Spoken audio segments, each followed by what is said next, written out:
যারা যারা শরিক ছিল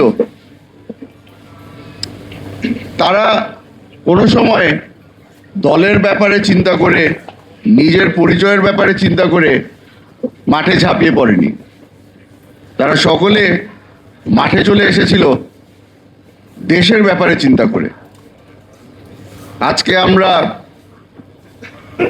কিছু কিছু রাজনৈতিক ব্যক্তিদেরকে নিয়ে হয়তো কথা বলছি, তাদেরকে হয়তো ছোট করছি, তারাও হয়তো আমাদেরকে ছোট করতে চেষ্টা করছে। আজকে আমি এখানে যে পরিচয় নিয়ে এসেছি, আমি একজন বিএনপির কর্মী হিসাবে আপনাদের সামনে এসেছি। তবে জুলাই মাসে যখন মাঠে ময়দানে ছিলাম তখন পরিচয় কিন্তু ভিন্ন ছিল। তখন পরিচয় ছিল যে আমি বাংলাদেশের একজন নাগরিক।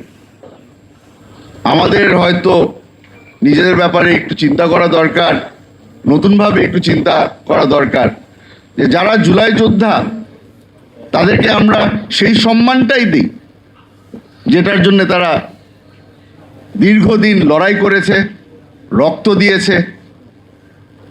আজকে হয়তো তারা ভিন্ন দলে যোগদান করেছেন, সেটা আসলে তাদের ভিন্ন একটা নতুন একটা পরিচয়।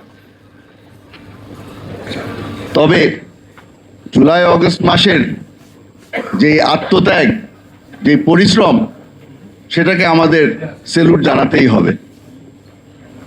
আজকে হয়তো অনেকেই সংসদে আছে, নিজেদের ব্যাপারে কথা বলছে।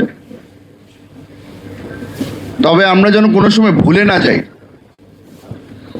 যারা জুলাই মাসে আন্দোলন করেছিল, যারা জুলাই মাসে বুক পেতে দিয়েছিল বুলেটের সামনে, সেই ব্যক্তিগুলোর কারণেই আজকে আমি আপনাদের সামনে দাঁড়িয়েছি হুমায়ুন কাদের চৌধুরী সংসদ সদস্য হিসাবে। আমাদের নিজেদের কি ভূমিকা ছিল এটা আমরা জোরে জোরে মাইকে না বলে মনে মনে বলাটাই মনে হয় ভালো।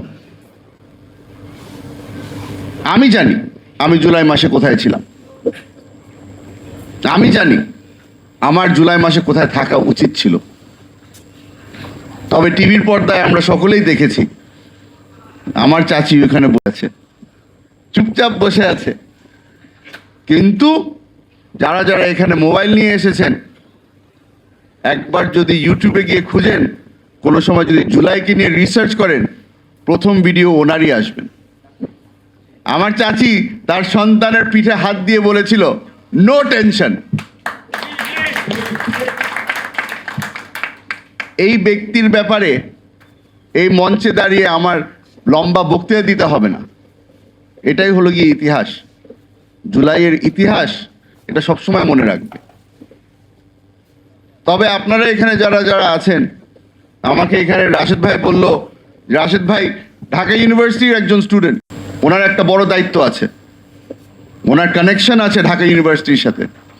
ওনাকে আজকে আমি অনুরোধ করব, ঢাকা ইউনিভার্সিটির যারা প্রফেসর আছে, যারা রিসার্চ করে, যারা বই লেখে, তাদেরকে যেন তাই সে যোগাযোগ করে বলে জুলাইয়ের ইতিহাস যেন আমরা এখনই রেকর্ড করা শুরু করি।